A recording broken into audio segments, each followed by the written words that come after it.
Hello दोस्तों, स्वागत है आप सभी का आज के इस शानदार से वीडियो में। पिछले क्लास में हम लोगों ने आलस कथा पाठ के जो अर्थ था, आलस कथा पाठ का जो हिंदी है, हिंदी अर्थ हम लोगों ने बहुत ही अच्छे तरीके से आसान से शब्दों में समझा। आज के इस वीडियो में आलस कथा पाठ से जितने भी ऑब्जेक्टिव प्रश्न होंगे, सारे प्रश्न को हम लोग बारी बारी से देखेंगे और बिना देर किए शुरू करते हैं आज का यह वीडियो। और आप लोगों के सामने पहला क्वेश्चन प्रदर्शित है। शायद आप लोगों के मन में तो आंसर आ ही रहा होगा कि इसका आंसर क्या होने वाला है। चलिए प्रश्न को देखते हैं हम लोग। प्रश्न क्या कहता है? प्रश्न कहता है आलस कथा पाठः कुतः संकलितः। आलस कथा पाठ कहाँ से लिया गया है? तो ऑप्शन देखेंगे। ऑप्शन में क्या है? अग्नि पुराण से, पुरुष परीक्षात, रामायणत महाभारत। चार ऑप्शन है। क्या यह महाभारत से लिया गया है? नहीं, यह महाभारत से नहीं लिया गया है, ना ही रामायण से, ना ही अग्नि पुराण से। तो यह लिया कहाँ से गया है? पुरुष परीक्षा से। यह कहाँ से लिया गया है? पुरुष परीक्षा से। इसमें पुरुषों की परीक्षा किस प्रकार, आलसी पुरुषों की परीक्षा किस प्रकार ली जाए, इसके बारे में जानकारी दी जाती है और इसका आंसर हो जाएगा पुरुष परीक्षा। आलस कथा पाठ कहाँ से लिया गया है? पुरुष परीक्षा से लिया गया है। अगला प्रश्न देखेंगे। अगला प्रश्न है बनावटी आलस्य दिखाकर कौन भोजन ग्रहण करते थे? वैसे लोग जो बनावटी आलस दिखाकर भोजन ग्रहण कर रहे थे उन्हें हम लोग क्या कहते हैं? विद्वान लोग तो कभी ऐसा नहीं करेंगे। मूर्ख लोग कर सकते हैं, लेकिन इस अध्याय के अनुसार मूर्ख नहीं कर रहे थे। जानकार जो जानते हैं वो तो नहीं करेंगे, तो विद्वान भी नहीं होगा, जानकार नहीं होगा, मूर्ख नहीं होगा। कौन लोग कर रहे थे? धूर्त। धूर्त वैसे ही व्यक्ति को कहते हैं जो जानबूझकर दिखावा करने का प्रयास करते हैं।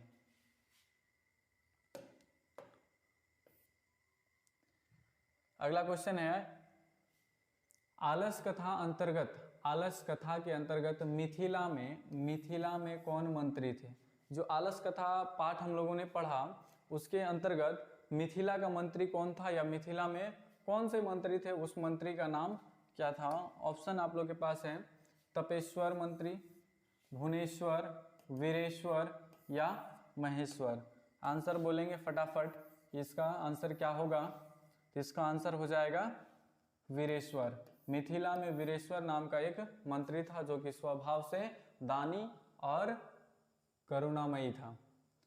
दानशील और दयावान दोनों थे। अगला प्रश्न है आपका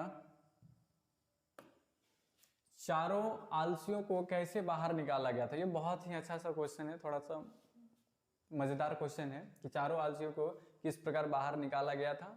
उसे जबरदस्ती बाल पकड़कर खींचकर निकाला गया था। तो ऑप्शन देखकर आप लोग देख सकते हैं, बता सकते हैं।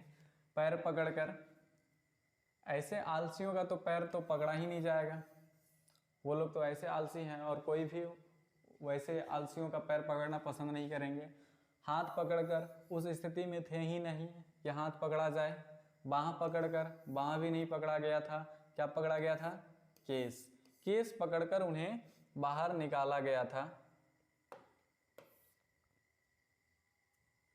अगला है घर में लगी आग को देखकर कौन लोग पलायमान हो गए? उस आलसशाला में लगी आग को देखकर कौन भाग गए थे, कौन पलायन कर गए थे? आलसी लोग कर गए थे, समझदार लोग, फुर्तीले लोग या धूर्त लोग? आलसी लोग तो नहीं किए थे, आलसी लोग नहीं किए थे। समझदार लोग वहाँ थे ही नहीं। जो समझदार लोग होंगे तो वह आलसशाला में अपना शरण नहीं लेंगे। फुर्तीले भी नहीं थे, धूर्त लोग थे। जो धूर्त लोग थे, जो बनावटी आलस दिखा रहे थे, वे लोग आलसशाला में लगी आग को देखकर वहाँ से पलायन हो गए थे।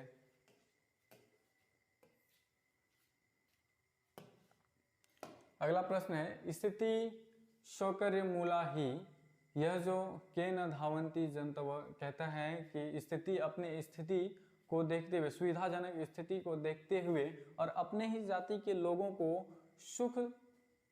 सुख पाते हुए देखकर कौन नहीं दौड़ता है, कौन नहीं जाना चाहता है, उस तरह का सुख कौन नहीं लेना चाहता है। यह जो पंक्ति है किस पाठ से लिया गया है, किस पाठ की उक्ति है, यह किस पाठ की उक्ति है? संस्कृत साहित्य लेखिका, इसके बारे में कोई जिक्र नहीं है। व्याघ्र पथिक कथा, पाटलिपुत्र वैभवम, ये तीनों में से कोई भी आंसर नहीं होगा। आंसर आलस कथा होगा। आलस कथा से यह पंक्ति लिया गया है।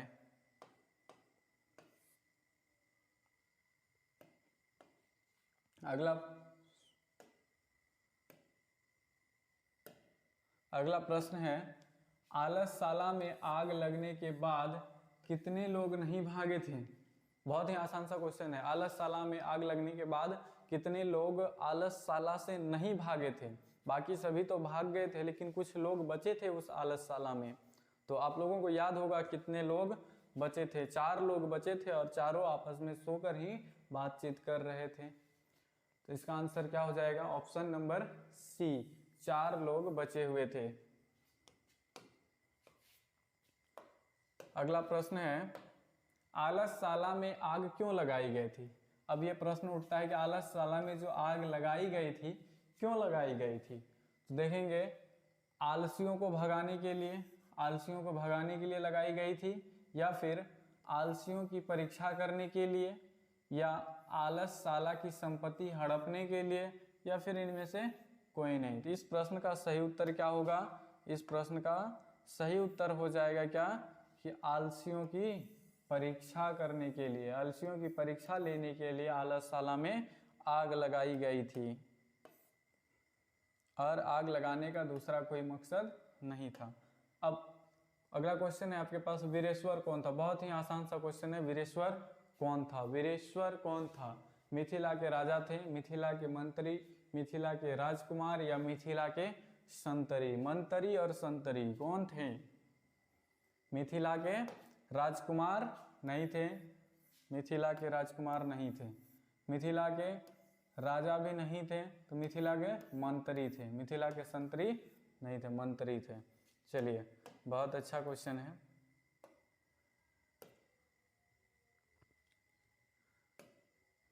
आगे देखेंगे, अगला प्रश्न है हम लोगों का, आलस कथा के रचयिता, आलस कथा के रचयिता, बहुत ही आसान सा प्रश्न है। आलस कथा के रचयिता नारायण नहीं होगा, विष्णु शर्मा नहीं होगा, कालिदास बिल्कुल नहीं। आंसर क्या हो जाएगा? Option B, Vidyapati. आलस कथा के रचयिता हैं विद्यापति जी।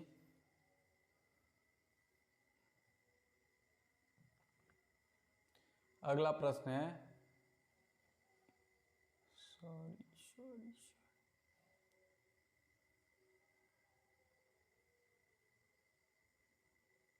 आलस कथा पाठ किस ग्रंथ से लिया गया? जो आलस कथा का पाठ है यह किस ग्रंथ से लिया गया है? काव्यमीमांसा, पुरुष परीक्षा, काव्यमीमांसा, पुरुष परीक्षा, पंचतंत्र, या हितोपदेश? किससे लिया गया है? किससे लिया गया है? ऑप्शन बी से लिया गया है, अर्थात पुरुष परीक्षा से लिया गया है। आलस कथा पाठ पुरुष परीक्षा से लिया गया है। अगला प्रश्न देखेंगे, अगला प्रश्न क्या है? आलस कथा के रचयिता ये हम लोगों ने देख लिया।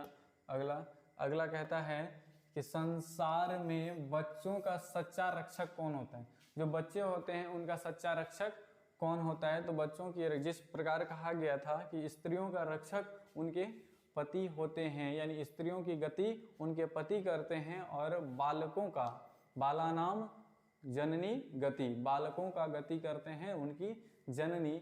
जननी अर्थात माता। कौन करते हैं? माता। बच्चों का सच्चा रक्षक उनकी माँ ही होती है, और माँ के जैसा आज तक कोई इस दुनिया में है ही नहीं। माँ जितना ख्याल रखती है उतना कोई नहीं रखता है, तो इसलिए बच्चों का सच्चा रक्षक कौन है? माता। अगला प्रश्न है, विद्यापति कौन थे? विद्यापति कौन थे? फटाफट बताएंगे आंसर। विद्यापति कौन थे? लेखक थे, कवि थे, राजा थे, या मंत्री थे? क्या थे? विद्यापति। अब बहुतों के मन में आ रहा होगा कि ये मंत्री होगा, लेकिन मंत्री कैसे हो जाएगा? मंत्री तो वीरेश्वर थे, वीरेश्वर जी मंत्री थे वहाँ के। लेकिन यहाँ विद्यापति जी के बारे में पूछा जा रहा है, तो विद्यापति क्या थे? एक कवि थे। विद्यापति क्या थे? एक कवि थे। अगला प्रश्न देखिए, अगला प्रश्न क्या कहता है? अगला प्रश्न है, आग को गिरते हुए देखकर, जब चारों आलसी लोग एक साथ सोए हुए थे तो उनके ऊपर आग गिरने ही वाला था, तो आग को गिरते हुए देखकर कौन आलसियों को बाहर निकाला? आलसियों को वहां से बाहर कौन निकाला था? कौन निकाला था? मंत्री, राजा, प्रथम पुरुष या नियोगी पुरुष? किन्होंने निकाला था उन चारों को वहां से बाहर? मंत्री खुद आकर नहीं निकाले थे, मंत्री खुद आकर नहीं निकाले थे, राजा नहीं थे वहाँ, प्रथम पुरुष वो तो खुद आग के लपेटे में थे, तो यहाँ निकालने वाले कौन है? नियोगी पुरुष। जो नियोगी पुरुष जो राजा के यहाँ, मंत्री के यहाँ काम करने वाले थे, कर्मचारी लोग, उन्होंने ही उन चारों को निकाला। आग को गिरते हुए देखकर उन चारों को वहां से निकाला। अगला प्रश्न कहता है, भूखा रहना कौन पसंद करता है? कौन ऐसा व्यक्ति है जो भूखा रहना पसंद करता है लेकिन कुछ काम करना पसंद नहीं करता है? भूखे रहना मंजूर है, भूखे रहना पसंद है, लेकिन कुछ काम करना पसंद नहीं है, ऐसे व्यक्ति को हम लोग क्या कहते हैं? परिश्रमी कहते हैं। ऐसे व्यक्ति को परिश्रमी नहीं कहते हैं, ऐसे व्यक्ति को क्या कहते हैं? मूर्ख भी नहीं कहते हैं। ऐसा व्यक्ति क्या कहलाता है? विद्वान नहीं कहलाता है। क्या कहलाता है? आलसी। ऐसे व्यक्ति जो भूखे रहना पसंद करता है लेकिन काम करना पसंद नहीं करता है, ऐसे व्यक्ति को हम लोग आलसी की श्रेणी में गिनती करते हैं, आलसी कहते हैं। अगला प्रश्न है, लोकप्रिय मैथिली कवि कौन थी? जो मैथिली कवि लोकप्रिय, मिथिला के जो लोकप्रिय कवि थे उनका नाम क्या था? कौन थे? शायद आप लोग पहचानते होंगे। आपके पास 4 व्यक्ति हैं। पहले व्यक्ति का नाम है प्रेमचंद। क्या यही थे? अगर ये नहीं थे तो दूसरे व्यक्ति से मिलिए जिनका नाम है दिनकर। अगर ये भी नहीं तो फिर अगला देखें, मैथिली शरण गुप्त, और शायद मैथिली शरण गुप्त भी नहीं लग रहे हैं, तो एक ही व्यक्ति बच जाते हैं, विद्यापति। लोकप्रिय मैथिली कवि, मिथिला के लोकप्रिय कवि कौन थे? विद्यापति जी थे। चलिए अगला प्रश्न कहता है कि पुरुष परीक्षा किस भाषा में लिखित है? जो पुरुष परीक्षा एक ग्रंथ है, यह किस भाषा में लिखा हुआ है? तो हम लोगों ने अभी पढ़ा कि पुरुष परीक्षा के रचनाकार विद्यापति जी हैं, और विद्यापति जी कई ग्रंथ या वे अपने अधिकांश जो ग्रंथ है वे संस्कृत भाषा में ही लिखा करते थे, और यह जो पुरुष परीक्षा है यह भी एक संस्कृत भाषा का ही कथा ग्रंथ है। इसमें कथा लिखा गया है, कहानी लिखा गया है। तो ये किस भाषा में है? ये संस्कृत भाषा में है। पुरुष परीक्षा किस भाषा में है? संस्कृत भाषा में है। अगला है कि वीरेश्वर अनाथों को क्या देता था? वीरेश्वर अनाथों को क्या देता था? अनाथों को भोजन देता था, विधा देता था, पैसा देता था, या फिर कलम देता था? इस तीनों में से कुछ भी नहीं देता था। क्या देता था? भोजन दिया करता था। वीरेश्वर अनाथों को भोजन देता था और कभी कभी वस्त्र भी दे देता था। अगला क्वेश्चन है, आलस कथा पाठ में किस दोष का वर्णन किया गया है? इस प्रश्न का उत्तर प्रश्न में ही छुपा हुआ है। आलस कथा पाठ में किस दोष का वर्णन किया गया है? कौन ऐसा दोष है जिसका वर्णन इस पाठ में किया गया था?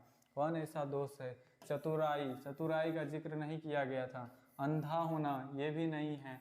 बहरा नहीं है। आलस कथा में किस दोष का वर्णन किया गया है? आलस्य का वर्णन आलस कथा में किया गया है।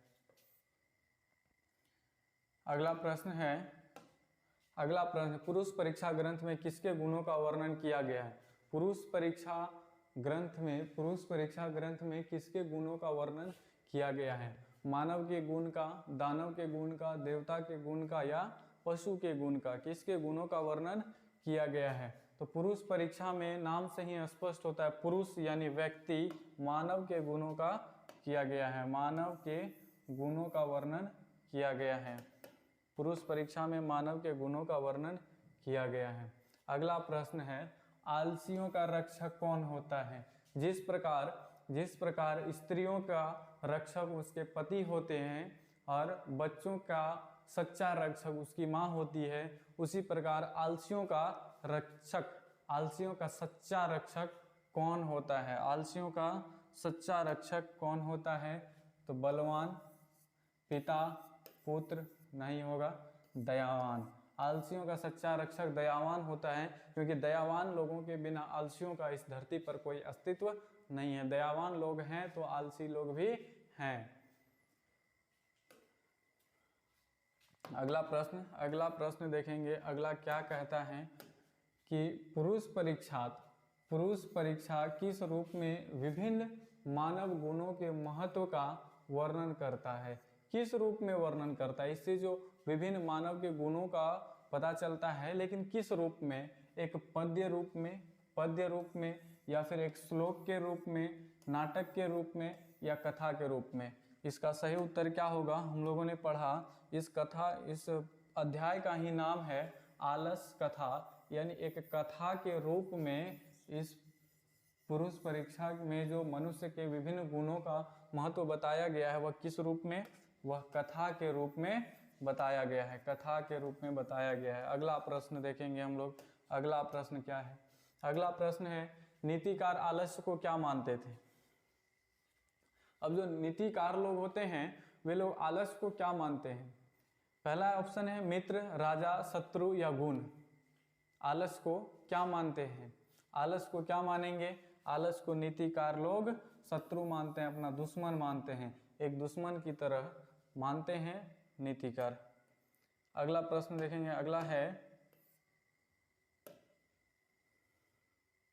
अगला प्रश्न कहता है कि आलस कथा पाठ किस प्रकार की कथा है?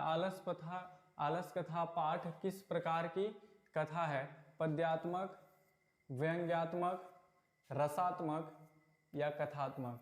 तो इसमें स्पष्ट रूप से पाठ परिचय में ही बता दिया गया था कि यह एक व्यंग्यात्मक कथा है। व्यंग्यात्मक यानी थोड़ा सा व्यंग हो जाता है इसमें। व्यंग मीन्स होता है थोड़ा सा बीच बीच में हंसी मजाक का हो जाना, व्यंग कहलाता है। तो यह व्यंग्यात्मक है क्योंकि इसमें थोड़ा सा मजाक टाइप का मजाकिया सीन दिखाया गया है कि वे लोग इतने आलसी हैं कि लोग अगर सामने में खड़े होकर देखें तो बहुत हंसी आएगा। तो ये है व्यंग्यात्मक कथा। व्यंग्यात्मक, इसका आंसर क्या हो गया? व्यंग्यात्मक कथा। किस प्रकार की कथा है? व्यंग्यात्मक कथा है। चलिए अगला प्रश्न है आपका, एक मिनट।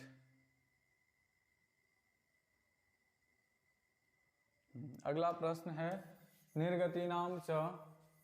यह जो लाइन आप लोग को दिख रहा है निर्गति नाम, यानी निर्गति जो कुछ नहीं कर सकता है, जो दुखी इंसान होता है, तो दुखी इंसानों में सबसे पहला गिनती होता है किसका? तो सबसे पहला गिनती किया जाता है आलसियों का। तो इन्हीं के बारे में कहा जा रहा है कि यह जो श्लोक, यह लाइन है, वह कहाँ से लिया गया है? श्लोक किस पाठ से लिया गया है? भारत महिमा से, संस्कार से, मंगलम पाठ से नहीं लिया गया। इन तीनों में से कहीं से नहीं लिया गया। जो अध्याय हम लोगों ने अभी पढ़ा यानी आलस कथा से लिया गया है, आलस कथा से लिया गया है। अगला प्रश्न है सारे सुखों का मूल क्या है? सारे सुखों का मूल क्या है? सारे सुखों का मूल क्या है? तो विघटन होने से सुख नहीं मिलता है, युद्ध से सुख नहीं मिलता है, परीक्षा से सुख नहीं मिलता है। अगर सुख चाहिए तो हम लोगों को संगठित रहना पड़ता है, इसीलिए इसका आंसर होगा संगठन। सारे सुखों का मूल संगठन होता है। जब तक हम लोग संगठित नहीं रहेंगे तो सुखी नहीं रहेंगे। अलग अलग विघटित होकर युद्ध करते रहेंगे, लड़ते रहेंगे, कभी सुखी नहीं रह पाएंगे। अगला प्रश्न क्या कहता है? प्रश्न है कि आलसियों के घर में आग कौन लगवाता है? आलसियों के घर में आग कौन लगवाता है? राजा, मंत्री, शत्रु या योगी पुरुष? कौन लगवाता है या कौन लगाता है? तो इसका सही उत्तर क्या होगा? इसका सही उत्तर हो जाएगा ऑप्शन डी नंबर योगी पुरुष, जो वहाँ के नियोगी पुरुष होते हैं वही लगाते हैं, क्योंकि इसके बारे में मंत्री को भी कोई खबर नहीं होता है और ये लोग अपने आप में बातचीत करके उनका परीक्षा लेने का प्रयास करते हैं और उसी क्रम में नियोगी पुरुष लोग आलसियों के घर में आग लगवा देते हैं। अगला है कोई धार्मिक पुरुष नहीं है ऐसा किस पुरुष ने कहा था? किस पुरुष ने कहा था कि कोई धार्मिक पुरुष नहीं है जो हमें भीगे कपड़ों या भीगे जल से भीगे कपड़े या जल से भीगे चटाई से ढक दे ताकि हम लोग आग में नहीं जल सके। तो इसका यह किसने कहा था? पहले ने नहीं कहा था। पहले ने क्या कहा था?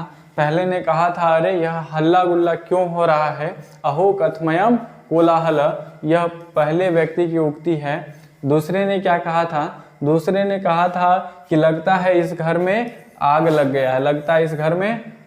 गया है, यह दूसरे व्यक्ति ने कहा था। तो फिर कोई धार्मिक पुरुष नहीं है ऐसा किसने कहा था? तो ऐसा तीसरे व्यक्ति ने कहा था कि कोई धार्मिक व्यक्ति नहीं है, कोई धार्मिक पुरुष नहीं है। फिर चौथे ने क्या कहा था? चौथे ने कहा कि अरे वाचाल, तुम लोग कितना बकबक करते हो, तुम लोग कितना बोलते हो, चुपचाप रहो, तुम लोग चुपचाप क्यों नहीं रहते हो, ऐसा चौथे ने कहा था। चलिए आज के इस वीडियो का अगला प्रश्न होगा और यह लास्ट प्रश्न होगा, यह अंतिम क्वेश्चन है आपके इस चैप्टर का और अंतिम क्वेश्चन को बहुत ही अच्छे से करेंगे और इसका आंसर आप लोग भी देंगे। कहा जाता है कि अंत भला तो सब भला। अंत को हम लोग बहुत ही अच्छे तरीके से इसका आंसर देने का प्रयास करेंगे, बहुत ही अच्छा आंसर देंगे। प्रश्न है कि पुरुष परीक्षा क्या शिक्षा देती है? पुरुष परीक्षा से हमें क्या शिक्षा मिलती है, इसके बारे में बताना है। यह प्रश्न कहता है पुरुष परीक्षा से हमें क्या शिक्षा मिलती है। पहला है गुण का निराकरण, जो गुण होता है उसका निराकरण किया जाए, उसका निराकरण करना यानी उसको त्याग देना है। दर्शन, किसी भी चीज़ के दर्शन का शिक्षा मिलता है, ऐसा भी नहीं है। सत्य के बारे में तो मंगलम पाठ में ही बताया गया था, इसमें कोई जिक्र नहीं है। तो इसमें किस चीज़ का शिक्षा मिलता है? तो वह मिलता है दोष निराकरण का। जो हम लोगों के अंदर दोष है उसका निराकरण कैसे किया जाए, उसको त्याग कैसे दिया जाए, कैसे उससे हम लोग दूर रह सकें, इस चीज़ की शिक्षा मिलती है पुरुष परीक्षा ग्रंथ से।